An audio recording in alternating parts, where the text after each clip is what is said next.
అసలు క్షమించే అవకాశం ఉండదు. వీళ్ళు డైరెక్ట్ తీసుకెళ్లి జైల్లో వేస్తారు. 5 నుంచి 10 సంవత్సరాలు మనము జైలు శిక్ష అనుభవించాల్సి ఉంటుంది. అందరికీ నమస్తే ఫ్రెండ్స్, అందరు ఎలా ఉన్నారు? బాగున్నారా? ఎవరైతే కొత్తగా గల్ఫ్ దేశాలకు వస్తున్నారో, కువైట్, ఖత్తర్, సౌదీ, మస్కట్, ఏ కంట్రీకైనా మీరు ఇక్కడ జాబ్ చేసుకోవడానికైనా సరే, ఇక్కడ ఏదైనా పని చేసుకోవడానికైనా సరే, మీరు ఎవరైనా కొత్తగా కువైట్కి వస్తున్నారో వాళ్ళందరూ కూడా ఈ వీడియోని పూర్తిగా చూడండి. మీకు చాలా యూజ్ఫుల్ అవుతుంది, చాలా ఉపయోగపడుతుంది. ఎందుకు ఈ మాట చెప్తున్నానంటే, మీరు కువైట్కి వచ్చేటప్పుడు కంగారుగా ఉంటారు, టెన్షన్గా ఉంటారు. ఈ వస్తువులు తీసుకెళ్లొచ్చా, తీసుకెళ్ళకూడదా, వాళ్ళు ఇవేంటివో ఇచ్చారు, అవి తీసుకెళ్లొచ్చా, తీసుకెళ్ళకూడదా, ఈ టాబ్లెట్స్ ఇచ్చారు, ఈ టాబ్లెట్స్ తీసుకెళ్లొచ్చా, తీసుకెళ్ళకూడదా, ఈ తాయతలు ఏంటి ఇచ్చారు, ఇవి తీసుకెళ్లొచ్చా, తీసుకెళ్ళకూడదా, అదేవిధంగా ఎన్ని కిలోల లగేజ్ తీసుకెళ్ళాలి, ఆ లగేజ్ ఏ విధంగా ప్యాకింగ్ చేసుకోవాలి, ఇలాంటి డౌట్స్ అన్ని ఉంటాయి. అదేవిధంగా కంగారు కూడా ఉంటుంది. ఎయిర్పోర్ట్ లో ఏమైతుందో ఏమో, మమ్మల్ని ఏమైనా ఎయిర్పోర్ట్ లో పట్టుకుంటారా ఏంటిని, ఇలాంటి భయం కూడా ఉంటుంది. ఏవే వస్తువులు తీసుకురావచ్చు, ఏవే వస్తువులు తీసుకురాకూడదు అనేది కూడా మీకు ఈ వీడియోలో క్లియర్ గా చెప్తాను. ఇవి తీసుకురావద్దు అని చెప్పిన వస్తువులు ఏవైనా మీరు తీసుకొచ్చారంటే గల్ఫ్ దేశాలకు మీకు చాలా కఠినమైన శిక్షలు అనేవి ఉంటాయి. ఇక్కడ మినిమం 5 సంవత్సరాల నుంచి 10 సంవత్సరాలు కూడా జైలు శిక్ష అనుభవించాల్సి ఉంటుంది.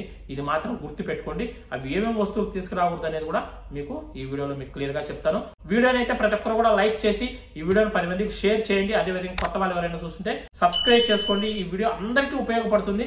ఎవరైతే గల్ఫ్ దేశాలకు వస్తున్నారో వాళ్ళు ఈ వీడియో చూశారంటే వాళ్ళకి ఎలాంటి భయం లేకుండా మీరు హ్యాపీగా రావచ్చు. అందుకనే మీకు ఈ వీడియోని అందరికీ షేర్ చేయమని అడుగుతున్నాను. ఫస్ట్ మనం కువైట్కి వచ్చేటప్పుడు మనం తీసుకురావాల్సిన డాక్యుమెంట్స్ గురించి మాట్లాడుకుందాం. మీరు ఒకవేళ డ్రైవర్ వీసా పైన వస్తుంటే మాత్రం ఖచ్చితంగా మీరు లైసెన్స్ కూడా మర్చిపోకండి. ఒరిజినల్ లైసెన్స్ ఖచ్చితంగా మీ జోబీలో పెట్టుకొని రాండి. మీ దగ్గర ఒరిజినల్ లైసెన్స్ లేకపోతే ఇక్కడ కువైట్ లో మీకు లైసెన్స్ అనేది పుట్టదు. అదొకటి గుర్తు పెట్టుకోండి. ఇంకా మిగతాటి మామూలే పాస్పోర్టు, ఫ్లైట్ టికెట్, మీది అగ్రిమెంట్ పేపరు, వీసా, ఇవన్నీ ప్రతి ఒక్కరు కూడా తెచ్చుకోవాలి. ఓకే, ఇవి మాత్రం ఎవరు మర్చిపోవద్దు. మిస్ కాకుండా మీరు ఒక చిన్న బ్యాగ్ తీసుకొని బ్యాగ్ లో పెట్టుకోండి, నో ప్రాబ్లం. ఇంకా తర్వాత మనం ఏమేమి వస్తువులు కువైట్కి తెచ్చుకోవచ్చు వచ్చేటప్పుడు అనేది తెలుసుకుందాం. మీరు ఎవరైనా సరే కువైట్ లో జాబ్ చేసుకోవడానికి వస్తుంటే మాత్రం తినుబండారాలు అంటే మీరు తినే వస్తువులు స్వీట్ పరంగా ఏవైనా సరే తెచ్చుకోండి, ఎలాంటి ప్రాబ్లము ఉండదు. అదే విధంగా వంట చేసుకోవడానికి కూడా చింతపండు కానీ, కారపొడి కానీ, కొబ్బరి పొడి కావచ్చు, ధనియాల పొడి కావచ్చు, శనగ్గింజలు కావచ్చు, ఏవైనా సరే పచ్చి కూరగాయలు కూడా తెచ్చుకోవచ్చు, నో ప్రాబ్లం. మీరు మిరపకాయలు, వంకాయలు, టమోటాలు కావాలన్నా కూడా ఇక్కడికి మీరు వచ్చేటప్పుడు కావాలంటే ఎవరన్నా ఇచ్చినా కూడా తీసుకొచ్చుకోవచ్చు, ఎలాంటి ఇబ్బంది ఉండదు. ఇంకా తర్వాత తినుబండారాలు ఏవైనా సరే స్వీట్ పరంగా కావచ్చు, వంటకు సంబంధించిన వస్తువులు ఏవైనా సరే మీరు లగేజ్ లోనే ప్యాక్ చేసుకోండి. హ్యాండ్ బ్యాగ్ లో మాత్రం పెట్టుకోకండి. ఒకవేళ హ్యాండ్ బ్యాగ్ లో స్వీట్ పరంగా స్వీట్స్ ఏవైనా పెట్టుకునేమో ప్రాబ్లం ఉండకపోవచ్చు, కానీ కారపొడి, ధనియాల పొడి ఇలాంటివి ఏవైనా పెట్టుకున్నారంటే హ్యాండ్ బ్యాగ్ లో ఖచ్చితంగా ఎయిర్పోర్ట్ లో మీకు అవి తీసేస్తారు. మీరు మాత్రం హ్యాండ్ బ్యాగ్ లో ఎటువంటి పరిస్థితుల్లో అవి పెట్టుకోకండి. దాంతో పాటు ఎలక్ట్రానిక్ వస్తువులకు సంబంధించినవి కూడా ఏవి కూడా హ్యాండ్ బ్యాగ్ లో ఉండకూడదు. ఓన్లీ ఒక ఛార్జర్ కావాలంటే నో ప్రాబ్లం పెట్టుకోండి. ఎందుకంటే మీరు మొబైల్ ఛార్జ్ చేసుకోవడానికి ఖచ్చితంగా కావాలి కాబట్టి ఛార్జర్ అయితే పెట్టుకోవచ్చు, కానీ మిగతావి ఏవి కూడా ఎలక్ట్రానిక్ వస్తువులు ఏవి పెట్టుకోవద్దు. ఓన్లీ బట్టలు, మీకు సంబంధించిన ఏమైనా పేపర్స్ ఇవి మాత్రమే పెట్టుకోండి. మెడిసిన్ కూడా ఒకవేళ మీకు ఏదైనా పర్సనల్ మీకు ఏదైనా ప్రాబ్లమ్స్ ఉన్నాయి, మీరు డాక్టర్ దగ్గర మీరు చూపించుకున్నారు, మీకు దానికి సంబంధించిన మెడిసిన్ ఏమైనా ఉంటే కూడా అవి కూడా లగేజీలోనే వేసేయండి, హ్యాండ్ బ్యాగ్ లో వేయద్దండి. ఒకవేళ హ్యాండ్ బ్యాగ్ లో పెట్టుకున్నా కూడా ప్రాబ్లం అయితే ఏం రాదు, కానీ ఒకవేళ ఎయిర్పోర్ట్ లో వాళ్ళు మళ్ళీ ఓపెన్ చేయండి, అవి ఏంది మెడిసిన్, అవి ఎందుకు తీసుకెళ్తున్నారు ఏంటి అని క్వశ్చన్స్ అడుగుతారు కొందరు.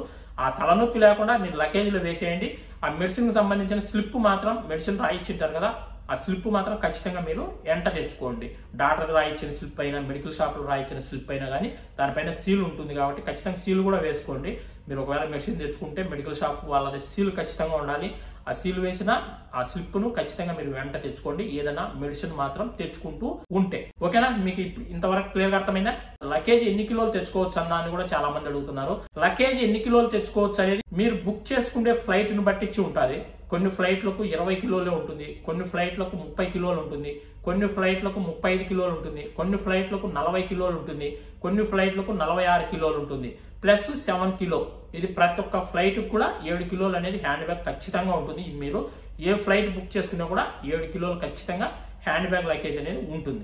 మీరు ఫ్లైట్ టికెట్ బుక్ చేసుకునేటప్పుడే వాళ్ళను అడగండి. కొన్ని టికెట్ల పైన ఒక బ్యాగ్ అని రాసి ఉంటుంది, కొన్ని టికెట్ల పైన 2 బ్యాగులు అని రాసి ఉంటుంది. అది ఖచ్చితంగా మీరు అడిగి తెలుసుకోండి. ఒకవేళ మీకు తెలియకపోతే ఒక బ్యాగ్ అని రాసి ఉంది అనుకోండి, మీ లగేజ్ 20 కిలోలైనా 30 కిలోలైనా ఒకటే బ్యాగ్ మీరు ప్యాక్ చేసుకోవాలి. ఒకవేళ 2 బ్యాగులు అని రాసి ఉంది అనుకోండి, 2 బ్యాగులు అని రాసి ఉంటే ఒక బ్యాగులో 10 కిలోలు, ఒక బ్యాగులో 20 కిలోలు అయినా ప్యాక్ చేసుకోవచ్చు. లేదంటే 2 బ్యాగులు సమంగా 15 అయినా ప్యాక్ చేసుకోవచ్చు. ప్లస్ 7 కిలో అని ప్లస్ హ్యాండ్ బ్యాగ్ అని కూడా ఉంటుంది. అక్కడ హ్యాండ్ బ్యాగ్ అనేది ఖచ్చితంగా 7 కిలోలు మాత్రమే మీరు తెచ్చుకోవచ్చు. 7 కిలోల కంటే ఎక్కువ ఉండిందంటే ఖచ్చితంగా ఎయిర్పోర్ట్ లో తీసేయమంటారు. 30 కిలోలు ఇచ్చారనుకోండి, 30 కిలోల కంటే 1 కిలో ఎక్కువ ఉన్నా కూడా మీరు ఖచ్చితంగా ఎయిర్పోర్ట్ లో తీసేయాల్సి ఉంటుంది. మీరు ఖచ్చితంగా లగేజీ ఎన్ని కిలోలు ఇచ్చింటారో అంతకంటే ఇంకో కిలో తక్కువే తెచ్చుకోండి, ఇబ్బంది ఏం లేదు. 1 కిలో ఎక్కువ పెట్టుకొని ఇంటి దగ్గర మనం బాగా ప్యాక్ చేసుకుని బాగా టేప్ చుట్టుకొని ఎయిర్పోర్ట్కి వచ్చిన తర్వాత వాళ్ళు అక్కడ వెయిట్ చేస్తే 1 కిలో 2 కిలోలు ఎక్కువ వచ్చింది అనుకోండి, అప్పుడు మళ్ళీ ఆ బ్యాగ్ కట్ చేసి ఆ లగేజ్ తీసేయమంటారు. మళ్ళీ ఆ లగేజ్ తీసేసి మళ్ళీ అక్కడ బ్యాగ్ ప్యాక్ చేసుకోవడానికి మళ్ళీ మీకు 1000 నుంచి 1500 రూపాయలు ఎయిర్పోర్ట్ లో ఖర్చు అనేది వస్తుంది. అందుకే మీరు 1 కిలో తక్కువగానే తెచ్చుకోండి, ఎలాంటి ప్రాబ్లం అయితే ఉండదు. ఇంకా మనం ఎన్ని గంటల ముందు మనం ఎయిర్పోర్ట్ లో ఉండాలి, ఫ్లైట్ టేకాఫ్ టైం అనేది మీరు ఎగ్జాంపుల్ కు సాయంకాలం 7:50 నిమిషాలకు ఉందనుకోండి, మీరు ఎన్ని గంటల ముందు ఎయిర్పోర్ట్ లో ఉండాలి? ఫ్లైట్ టికెట్ లో ఫ్లైట్ టేకాఫ్ టైం ఉంటుంది కదా, ఆ టైం కంటే 3-4 గంటల ముందే మీరు ఎయిర్పోర్ట్ లో ఉండాలి ఖచ్చితంగా. ఎందుకంటే ముందుకెళ్ళగానే మీకు ప్రాసెస్ అనేది ఫ్లైట్ 3 గంటల ముందే ఆ ఫ్లైట్ కి సంబంధించిన లగేజ్ అంతా కూడా వాళ్ళు వేసుకోవాల్సి ఉంటుంది. కాబట్టి మీ ప్రాసెస్ అనేది స్టార్ట్ అయిపోతుంది. అక్కడ మనల్ని లోపలికి పంపించేస్తారు. అక్కడ మన లగేజ్ అంతా చెక్ చేసుకుని లగేజ్ వేసుకుంటారు. తర్వాత ఇమిగ్రేషన్ కౌంటర్కి వెళ్ళాలి. అక్కడ మన పాస్పోర్ట్, మనదంతా వీసా అన్ని కూడా చెక్ చేసి అక్కడ సీల్ అనేది వేస్తారు. అక్కడ ఇమిగ్రేషన్ చేస్తారు. అవంతా ప్రాసెస్ చేసుకోవడానికి ఒక 2 గంటల వరకు టైం పడుతుంది. మళ్ళీ వెయిటింగ్ హాల్లో 1 గంట 2 గంటలు వెయిట్ చేస్తే మళ్ళీ మనల్ని ఫ్లైట్ లోకి పంపించడం అయితే జరుగుతుంది.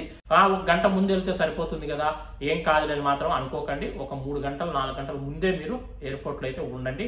ఎలాంటి టెన్షన్ లేకుండా మన ప్రాసెస్ అంతా కూడా చేసుకొని మనం ఈజీగా రావచ్చు. మీరు 1 గంట ముందు వెళ్ళారనుకోండి, మనకు ఆడ ఏదైనా చిన్న ప్రాబ్లం జరిగినా లేదా మన లగేజ్ ఏదైనా ఎక్కువ ఉన్నా ఇంకోటి ప్రాబ్లం జరిగింది అనుకోండి, అప్పుడు టెన్షన్ ఉంటుంది.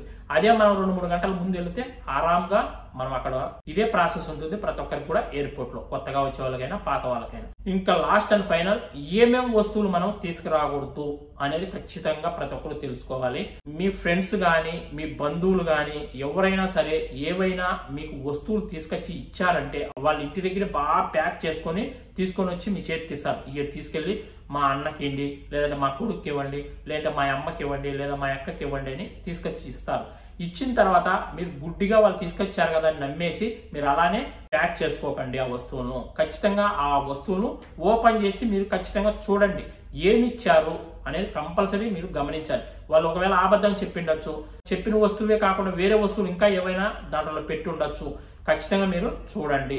వేరే వాళ్ళు ఏ వస్తువులు ఇచ్చినా కూడా 1-2 సార్లు ఆ వస్తువును చూసుకొని మళ్ళా మీరు తీసుకురండి. ఒకవేళ ఏవైనా టాబ్లెట్స్ ఇచ్చినా గానీ, ఏవైనా తాయితలు ఇచ్చినా గానీ, ఇంకోటి ఏవైనా ఇస్తే మాత్రం డ్రగ్స్ కి సంబంధించినవి ఇచ్చినా గానీ, ఏవి ఇచ్చినా కూడా ఏదైనా లేడీస్ కి సంబంధించిన టాబ్లెట్లు ఇచ్చినా గానీ ఇలాంటివి ఏవి కూడా తీసుకురావద్దు. చాలా డేంజర్. ఇక్కడ వచ్చిన తర్వాత ఇండియాలో మనకి ఏం కాదు కానీ అక్కడ ఎయిర్పోర్ట్ లో, ఇక్కడ గల్ఫ్ కంట్రీలో ఏ ఎయిర్పోర్ట్ లో అడుగు పెట్టినా కూడా మన హ్యాండ్ బ్యాగ్, మనం తీసుకొచ్చిన లగేజీ మొత్తం చెక్ చేస్తారు. అప్పుడు కన్నా అవి దొరికాయంటే మనకు కఠినమైన చర్యలు అనేవి ఉంటాయి. అందుకోసమని ఇలాంటివి ఎటువంటి పరిస్థితుల్లో తేకండి. ఎవరో ఇచ్చిన వస్తువులకు మీరు బాధ్యులయ్యి మీరు కొన్ని సంవత్సరాలు జైల్లో ఉండాల్సి ఉంటుంది. ఇది మాత్రం ప్రతి ఒక్కరు గుర్తు పెట్టుకొని, ఏదైనా లేడీస్ కి సంబంధించిన టాబ్లెట్ అయినా, ఏదైనా ప్రెగ్నెన్సీ పోవడానికి ఇలాంటి టాబ్లెట్స్ కూడా ఇస్తూ ఉంటారు. అలాంటి టాబ్లెట్స్ అయినా మన వాళ్ళు వాడుతూ ఉంటారు కదా, ఆన్స్ కావచ్చు, రాజా కావచ్చు, క్రెయిన్ ఒక పొడి పట్లాలు కావచ్చు, పొవాకు పొడి కావచ్చు, ఇలాంటివి ఏవి కూడా మీరు తేవద్దండి. మనం ఏదో ఇక్కడ బతకడానికి వస్తున్నాం, ఏదో ఇక్కడ పని చేసుకొని 10 రూపాయలు సంపాదించుకోవడానికి ఇంత దూరం వస్తాం, మీరు అలాంటి వస్తువులు తెచ్చి ఇక్కడ ఎయిర్పోర్ట్ లో చిక్కారంటే అసలు క్షమించే అవకాశం ఉండదు. వీళ్ళు డైరెక్ట్ తీసుకెళ్లి జైల్లో వేస్తారు. 5 నుంచి 10 సంవత్సరాలు మనం జైలు శిక్ష అనుభవించాల్సి ఉంటుంది. మనం చేయని తప్పులకు మనం ఇక్కడ జైలు శిక్ష అనుభవించాల్సి ఉంటుంది. నేను చెప్పిన వస్తువులు ఏవి కూడా తేవద్దండి. ఒకవేళ వాళ్ళు ఏవైనా వస్తువులు ఇస్తే మాత్రం తినుబండారాలైనా, ఏదైనా బట్టలు కావచ్చు, లేదంటే ఏదైనా మసాలా పౌడర్లు కావచ్చు, ధనియాల పొడి, కారపొడి ఇలాంటివి ఏమైనా కావచ్చు, ఇవి ఇస్తే మాత్రం తేండి. అవి కూడా లగేజ్లో వేయండి కానీ హ్యాండ్ బ్యాగ్ లో మాత్రం పెట్టుకోవద్దండి. హ్యాండ్ బ్యాగ్ లో పెట్టుకున్నారంటే ఖచ్చితంగా తీసి పక్కనే వేస్తారు. మీకు క్లియర్ గా అర్థమైంది అనుకుంటా. ఇంకా ఏమైనా డౌట్స్ ఉంటే మాత్రం ఖచ్చితంగా నాకు కామెంట్ చేయండి. ఇంకా మీకు ఎలాంటి వీడియోస్ కావాలనేది కూడా ఖచ్చితంగా కామెంట్ చేయండి. నేను వీడియో చేయడానికి ట్రై చేస్తాను. మరొక మంచి వీడియోతో మళ్ళీ కలుసుకుందాం. అందరికి బై ఫ్రెండ్స్, జై హింద్.